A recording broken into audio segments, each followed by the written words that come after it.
Assalamualaikum warahmatullahi wabarakatuh. Kami dari kelompok 2 akan memaparkan materi yang berjudul Konsep Laba, Pemeliharaan Modal, dan Konsep Nilai Saat Ini. Assalamualaikum. Anggota kelompok kami terdiri dari Fadila Iftita Rohma dengan 3 NIM akhir 343, Hanafitria Agustin dengan 3 NIM akhir 375, Sherly Margareta dengan 3 NIM akhir 376, saya sendiri Melinda Nurlaila dengan 3 NIM akhir 391, Amelia Anggi dengan 3 NIM akhir 400, dan Dewi Rohmaya dengan 3 NIM akhir 402. Relevansi konsep laba. Laba adalah salah satu elemen penting dalam laporan keuangan perusahaan dan memiliki banyak fungsi dalam berbagai konteks. Yang pertama yaitu laba sebagai dasar perpajakan. Laba merupakan dasar utama untuk menghitung pajak yang harus dibayarkan oleh perusahaan. Pajak yang dikenakan dikenal dengan istilah laba kena pajak. Ini berarti laba yang tercatat dalam laporan keuangan digunakan untuk menentukan seberapa besar pajak yang harus dibayar. Yang kedua yaitu laba untuk kebijakan pembayaran dividen. Laba juga bisa menjadi petunjuk untuk menentukan kebijakan dividen, yaitu seberapa banyak laba yang bisa dibagikan kepada pemegang saham. Laba yang tercatat itu menunjukkan jumlah maksimal yang dapat dibagikan sebagai dividen. Namun meskipun perusahaan mencatat laba, itu tidak selalu berarti bahwa mereka memiliki cukup kas untuk membayar dividen. Oleh karena itu, perusahaan juga perlu untuk mempertimbangkan likuiditas dan prospek investasi saat menentukan kebijakan dividen. Yang ketiga yaitu laba sebagai petunjuk investasi dan pengambilan keputusan. Di sini, laba berfungsi sebagai indikator bagi investor untuk membuat keputusan terkait dengan investasi. Secara umum, investor ingin memperoleh keuntungan yang maksimal dengan risiko yang masih dapat diterima. Laba memberikan gambaran seberapa baik perusahaan dalam mengelola modal dan seberapa besar potensi pengembaliannya di masa depan. Laba juga dapat membantu investor untuk menilai apakah perusahaan mampu membayar dividen atau tidak. Yang keempat, laba sebagai prediktor laba masa depan. Laba yang tercatat itu juga bisa digunakan untuk memprediksi laba di masa depan dan perkembangan ekonomi perusahaan. Penelitian menunjukkan bahwa laba dari kegiatan operasi itu umumnya lebih efektif dalam memprediksi laba masa depan daripada laba bersih, yang termasuk keuntungan atau kerugian luar biasa. Oleh karena itu, ada konsep yang namanya perataan laba, di mana perusahaan berusaha untuk mengurangi fluktuasi laba agar lebih stabil dan mudah untuk diprediksi. Yang kelima yaitu laba sebagai ukuran efisiensi manajerial. Laba juga digunakan untuk menilai sejauh mana perusahaan efisien dalam mengelola sumber daya yang ada. Efisiensi ini penting karena perusahaan bertujuan untuk memaksimalkan laba per saham dan kesejahteraan pemegang saham. Namun terkadang manajemen bisa saja untuk memanipulasi laporan laba agar menunjukkan hasil yang lebih baik daripada kenyataannya. Konsep laba akuntansi tradisional. Yang pertama, deskripsi laba akuntansi yaitu keuntungan yang dihitung dari pendapatan yang benar-benar sudah diterima perusahaan dalam satu periode tertentu, misalnya dalam kurun waktu 1 bulan atau 1 tahun. Perhitungan laba ini menggunakan data biaya yang sudah terjadi di masa lalu, bukan perkiraan atau nilai masa depan. Yang kedua, karakteristik konsep laba akuntansi tradisional. Yang pertama, berdasarkan transaksi perusahaan. Yang kedua, mengacu pada kinerja keuangan periode tertentu. Yang ketiga, berdasarkan prinsip revenue atau pengakuan pendapatan dan expense atau pengakuan biaya. Yang keempat, menerapkan prinsip konservatisme, hanya keuntungan yang terrealisasi yang diakui. Dan yang terakhir, biaya dialokasikan ke revenue sesuai periode. Keuntungan dan kelemahan laba akuntansi. Yang pertama, ada keuntungan yang meliputi daya tahan waktu, objektivitas, dan keterandalan.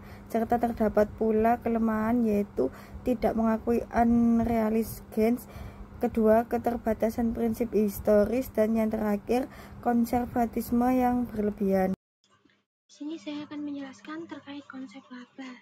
Jadi laba ini merupakan selisih antara penghasilan dengan semua beban, termasuk juga penyesuaian untuk pemeliharaan modal. Nah, jika beban ini melebihi penghasilan perusahaan, maka perusahaan akan mengalami kerugian. Menurut FASB dalam SAFC nomor 1, laba akuntansi ini merupakan ukuran yang baik atas kinerja perusahaan dan dapat juga digunakan untuk memprediksi arus kas dan juga laba di masa depan.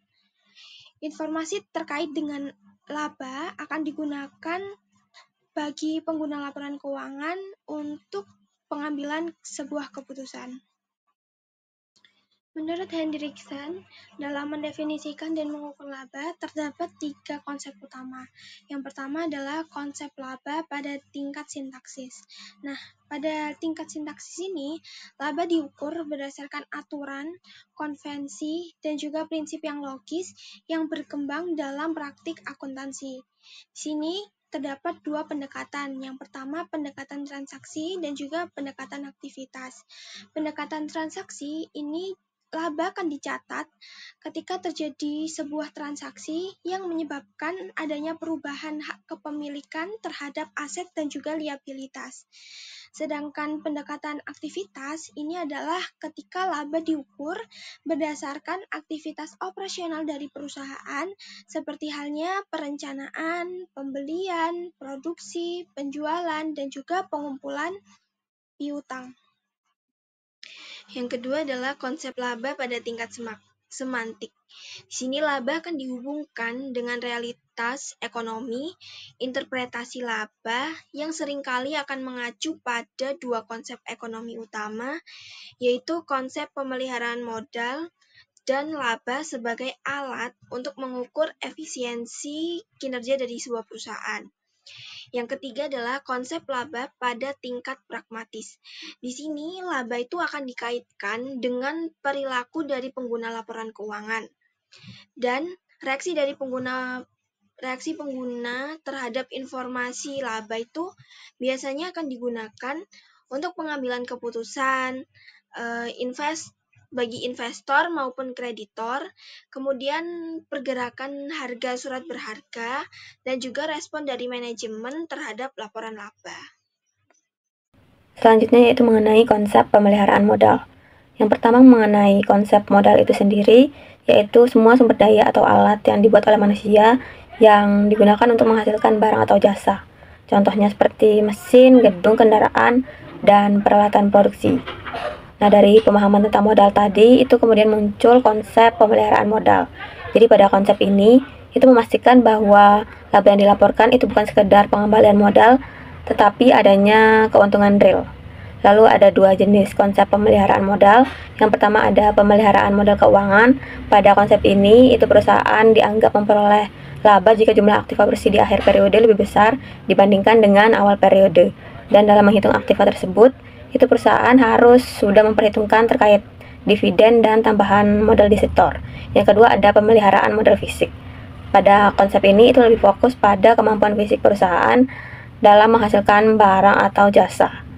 Dan pada konsep ini, untuk menghitung nilai aset dan produksi, perusahaan menggunakan current cost. Selanjutnya yaitu hubungan pemeliharaan modal dengan perhitungan laba rugi.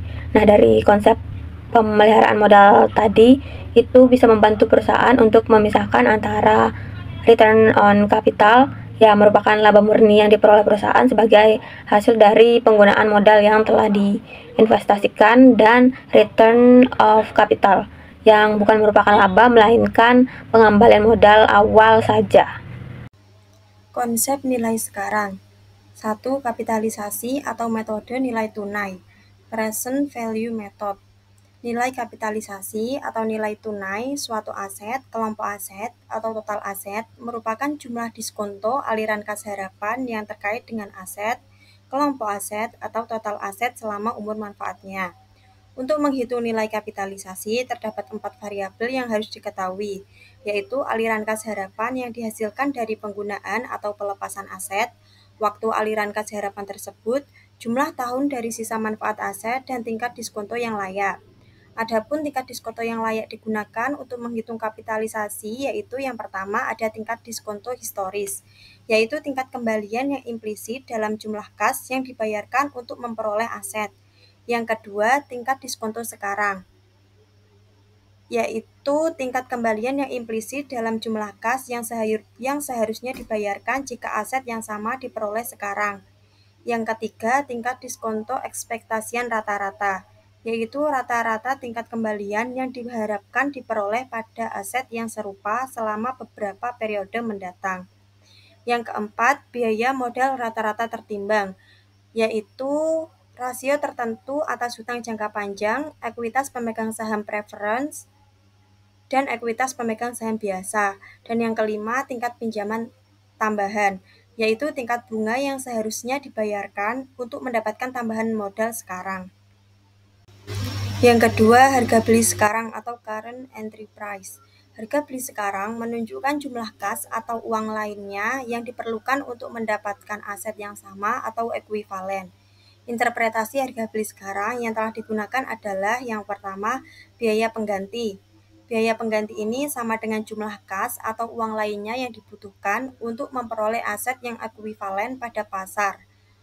Yang kedua, biaya reproduksi, yaitu sama dengan jumlah kas atau uang lainnya yang dibutuhkan untuk memperoleh aset yang identik dengan aset yang ada. Dan yang ketiga, biaya pengganti baru, yaitu sama dengan jumlah kas atau uang lainnya yang diperlukan untuk mengganti atau menghasilkan kembali kapasitas produktif aset dengan aset baru yang merefleksikan perubahan teknologi. Harga jual sekarang menggambarkan jumlah kas yang bisa diperoleh jika sebuah aset dijual atau kewajiban dipindahkan saat ini. Pendekatan ini melihat aset dari sudut pandang keluar atau penjualan, bukan pembelian. Harga ini dihitung berdasarkan yang pertama, harga jual dalam kondisi normal, bukan karena paksaan atau likuidasi. Yang kedua, harga jual di saat waktu pengukuran dilakukan. Kalau harga jual masa depan sulit dipastikan, maka dipakai pendekatan ekspektasi nilai keluaran. Seberapa jumlah kas yang realistis akan diterima. Jadi, fokus utamanya berapa banyak uang yang bisa didapat jika aset itu dilepas sekarang, bukan berapa biaya perolahannya dulu. Dalam metode ini, prinsip realisasi laba tradisional ditinggalkan. Misalnya, aktiva non-moneter bisa diukur dari seberapa besar keuntungan segera jika dijual, bukan hanya dari laba produksi jangka panjang. Kombinasi nilai mencoba memperbaiki kekurangan dari hanya memakai satu metode saja. Jadi, pendekatan kombinasi ini menekan lebih dari satu metode untuk menentukan nilai saat ini.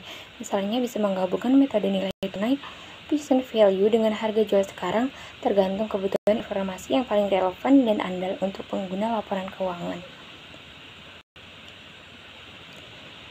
Tujuannya yaitu untuk memberikan gambaran nilai yang lebih seimbang karena tidak semua aset atau kewajiban cocok dinilai hanya dengan satu metode saja. Ada beberapa pendekatan di sini. Yang pertama, aktiva penting versus aktiva tidak penting. Aktiva penting bisa dinilai berbeda dari aktiva tidak penting. Nilai bagi perusahaan. Aset dinilai berdasarkan berapa besar manfaat ekonomisnya bagi perusahaan, seperti biaya peluang jika kehilangan aset tersebut. Selanjutnya, biaya penggantian. Beberapa perusahaan besar menggunakan biaya penggantian aset baru yang sebanding sebagai harga dasar penilaian. Selanjutnya, kombinasi nilai, yaitu menggabungkan berbagai pendekatan supaya hasil penilaian lebih mencerminkan kenyataan ekonomi, bukan hanya satu sisi saja. Dengan metode kombinasi, laporan keuangan bisa mencerminkan kondisi yang lebih nyata dan akurat. Sekian dari kelompok kami, semoga bermanfaat. Terima kasih. Wassalamualaikum warahmatullahi wabarakatuh.